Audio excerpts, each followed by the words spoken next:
We are back with some more conspiracy theories and unexplained mysteries. Now, before we get to the video, listen, I'm loving seeing all the unplugged comments in the comment section.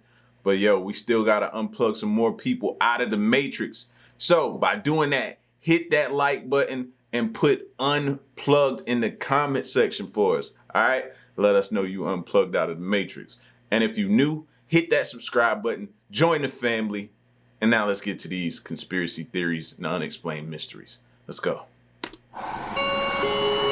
When we accidentally flew into some kind of crater in the ground, my crew and I noticed aircraft we had never seen before. Human-like creatures met us, but they seemed much more developed than people. The president has been advised. I am now detained and placed under strict control via the national security provisions of the United States of America.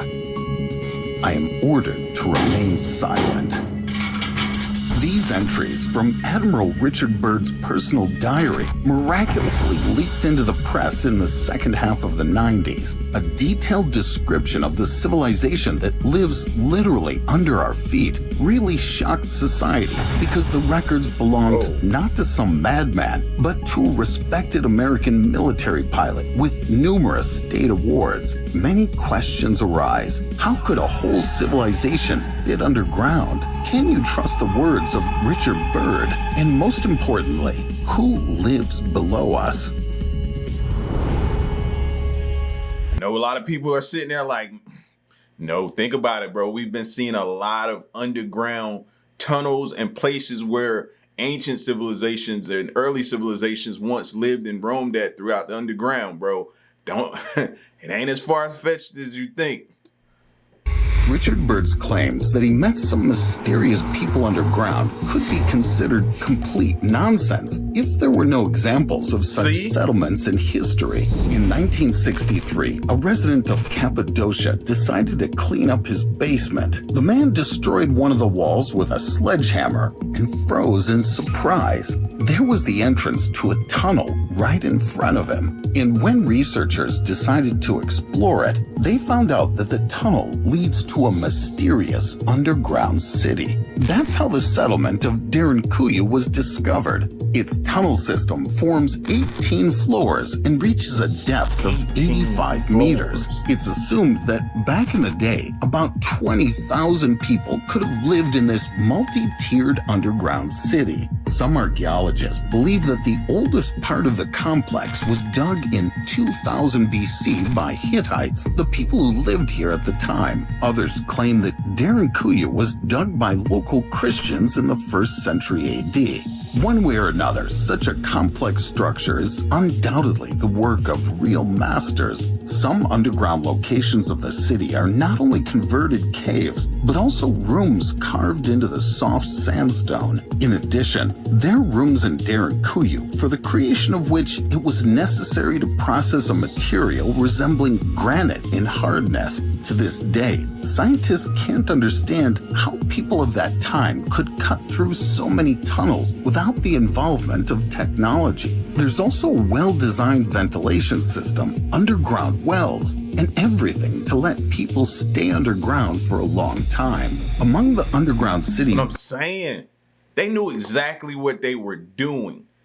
Not meaning in a shady way. I'm just saying ventilation systems, being able to dig this thing without the fear of it collapsing, you know what I'm saying? They knew some kind of way. And I keep thinking about this, man. I don't know why it keeps popping up in my mind that maybe one day we may be back to this. Premises are barns, wineries, and sanctuaries. We can say that life here was even more comfortable than on the surface, and all because Cappadocia has pretty extreme temperature changes. Winters are quite cold, whereas summers are unbearably hot. However, underground, the ambient temperature is constant and moderate. But most likely, the underground city was created to hide from the armies of conquerors. Archaeologists have found huge round stones in the tunnels of the city. It's believed that the locals used them to barricade the entrance to the underground city when outsiders approached Derinkuyu. In addition, the tunnel system here is so intricate that only local residents could figure it out. And if one of the enemies did get into the shelter, they wandered until they died of thirst and hunger. Even modern scientists have only been able to explore 10% of the Derinkuyu underground city so far. But it's not that insignificant when compared to the study of the Egyptian pyramids dungeons. There, the situation is much worse, even though back in the 1970s, researchers began to map the massive underground complex they discovered in the Memphis area. And in 1994, Egyptian authorities confirmed the existence of underground shelters under the Sphinx. But the ancient Greek travel historian Herodotus wrote about such structures as early as the 5th century BC. Herodotus claimed the Egyptian priests even allowed him to inspect a small part of the infinite labyrinth of Egypt. It was built during the reign of Pharaoh Amenemhat III in the 19th century BC. The labyrinth included 1,500 rooms and the same number of underground chambers. Rumor has it that in addition to tombs for pharaohs and crocodiles, considered sacred animals, countless scrolls with secret knowledge are also stored in the dungeon, which should not fall into the hands of ordinary people. That's why the tunnels leading from the Sphinx to I think we may be too late on that. I automatically think they're already in the hands of the wrong people. And they just got us out here thinking that it's still buried or still in the tunnels and stuff like that. Come on. to the hands of ordinary people. That's why the tunnels leading from the Sphinx to the underground part of the Great Pyramid also resemble intertwined lace. They say that one who got into the dungeon without a special guide, straying through the labyrinths, inevitably found oneself at the entrance again and again. It turns out that people in ancient times could indeed build entire cities underground. However, Richard Byrd wasn't just talking about one settlement. He mentioned an entire underground civilization. But how could it fully accommodate underground? You'll be surprised, but there's a very logical answer to this question. Since ancient times, people have believed there's another world lying under the surface of our planet. But after a while, scientists began to really consider it. In 1692, Edmund Halley, an English astronomer, geophysicist, mathematician, and meteorologist, turned to this topic. Halley put forward the idea that our Earth consists of a hollow shell about 800 kilometers thick, two inner shells, and a core. These shells are separated by atmosphere, each with its own magnetic poles. And indeed, if you think about it, the deepest well drilled to date is just over 12 kilometers, and we've never really seen what is deeper, or maybe even who. After all, the most exciting thing is that the scientists believe that Earth was inhabited inside, although Halley's judgments were ridiculed by the scientific community. In the following centuries, some researchers tried to prove this hypothesis. In 1818, in a letter to Congress, engineer John Cleve Sims wrote that Earth is hollow and inhabited inside. He believed our planet is like a simplified version of Halley's layered model. At the same time, huge openings at the north and south poles allegedly open access to the hidden world inside. Moreover, it seemed to him that such a model is applicable not only to Earth, but to all planets. And to prove this... But then you have to explain that time we tried to dig a hole very deep. I don't know if it was Antarctica or somewhere else. It was somewhere cold, and they were trying to drill down and see how deep they can go. But I think they were met with like extreme temperatures and stuff like that. So that's my only question. Like, how can we have something? I know like organisms can possibly be alive the deeper we go into the earth. We've seen videos talk about that, but people, what's that limit? That's kind of like that whole Titanic submersible situation that just happened. What's the lowest humans can go? You know, you've seen the different videos of at this level of the water, you have these type of animals, aquatic animals. You got these type of species. At this level, you got this. At this level, you got the whale. At this level, you got this.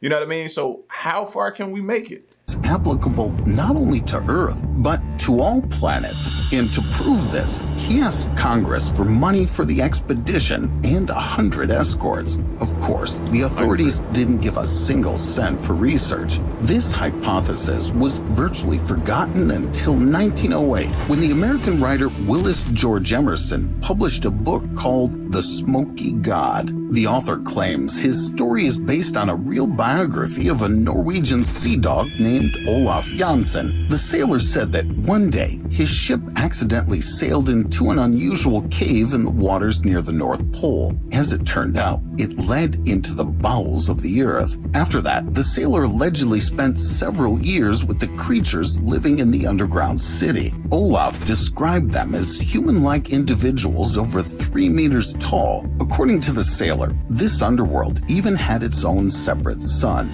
But Olaf's stories are too weak an argument to support the Hollow Earth hypothesis. After all, sailors are famous for their predilection for inventing various fantastic stories that supposedly happened to them at sea. Theories about a hollow Earth and people inside sound really crazy, but like legends, they may well carry a piece of truth. What if all this evidence actually corroborates pilot Richard Byrd's notes? Moreover, irrefutable proof of his words has been found in our days, and with the help of modern technology.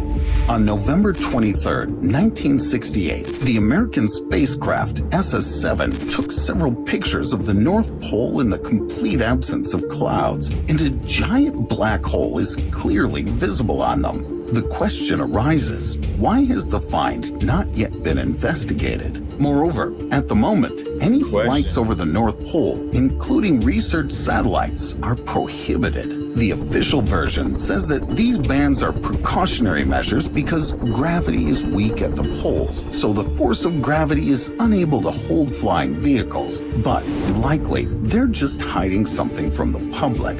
Remember how aggressively Congress reacted to Byrd's attempts to discuss his fateful flight. So what was so unusual about what he saw at the North Pole?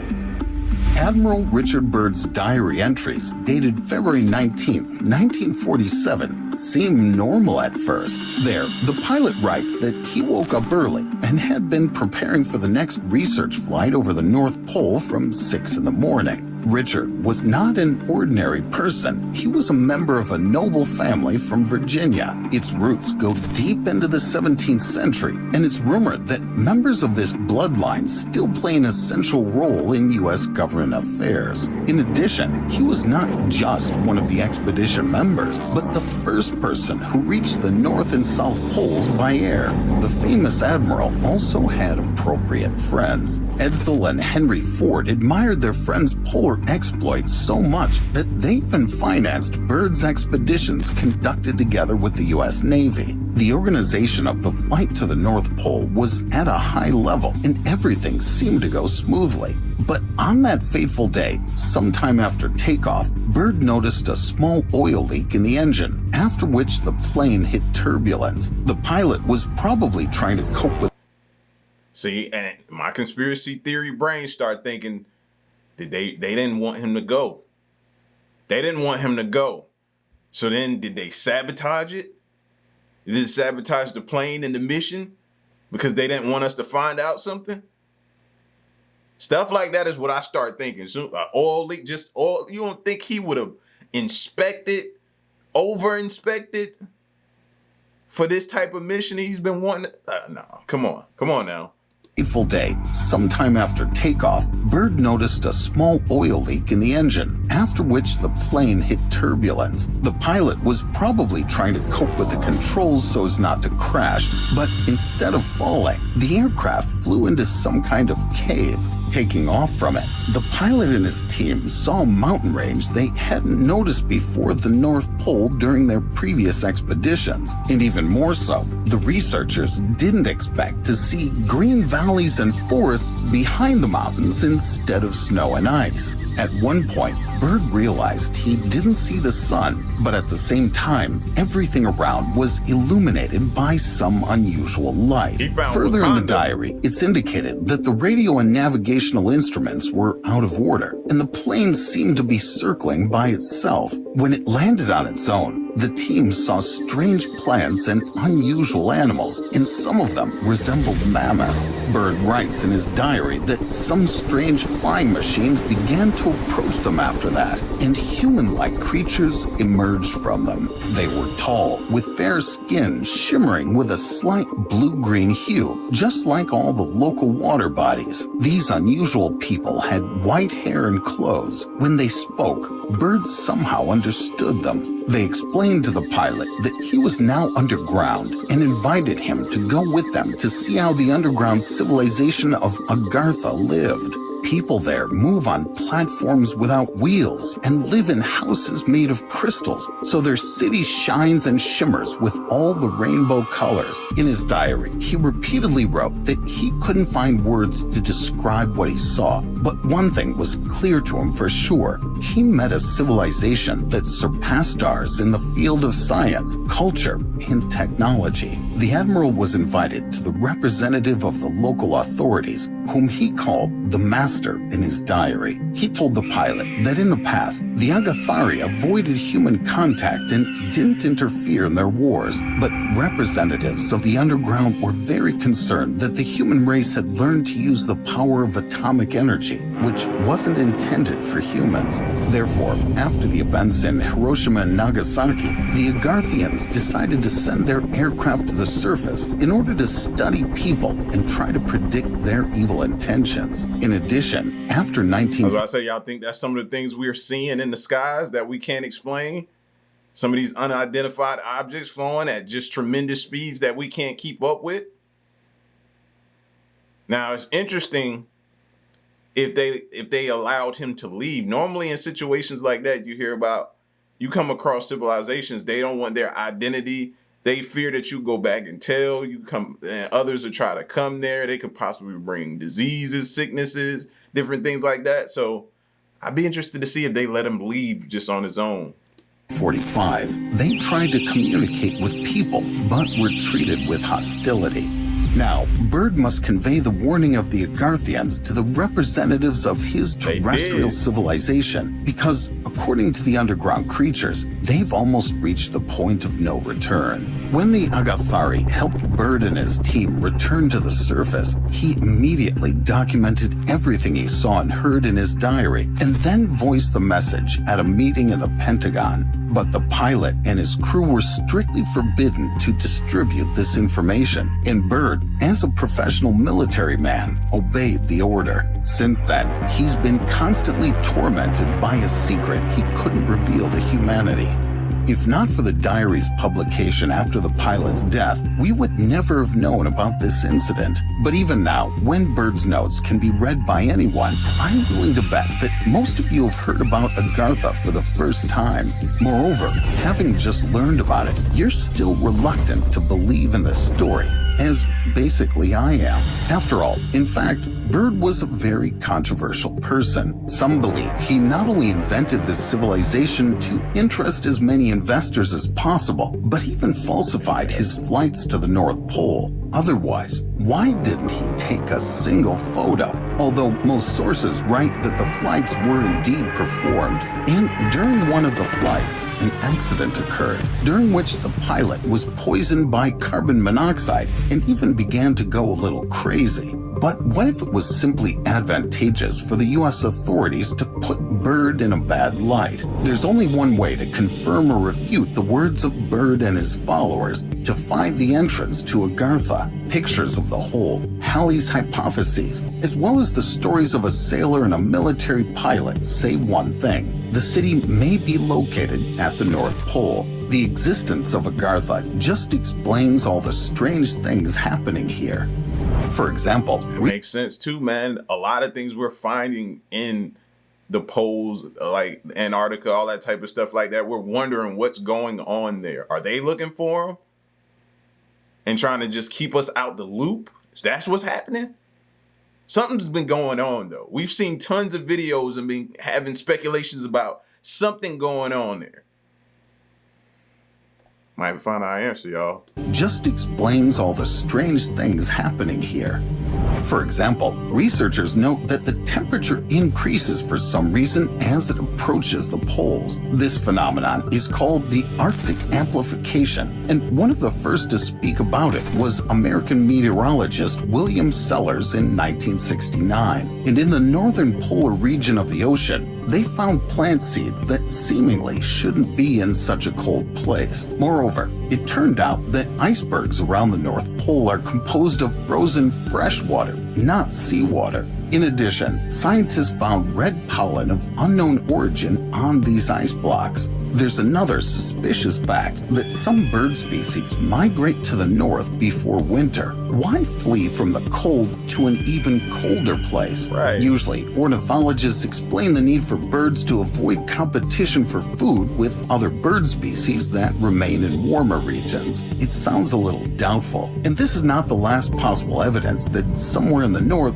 there may be an entrance to warm areas with abundant vegetation. For example, one can observe the so-called driftwood along the coast of frosty Greenland. These are drifting areas with trees washed ashore on the island. The length of some trees reaches as much as 5 meters. But where did they come from? The exact same question arises among archaeologists who discovered in the ice on the northern coast of Siberia not only a mammoth, which is natural for this environment, but also an elephant, rhinoceros, hippopotamus, and a lion. These animals can live only in warm regions. And the most interesting thing is that in the stomach of frozen mammoths, they found tropical plants which do not grow in circumpolar regions. It turns out that Agartha yeah, we believe it's a lot of greenery up under that ice. For sure, for sure.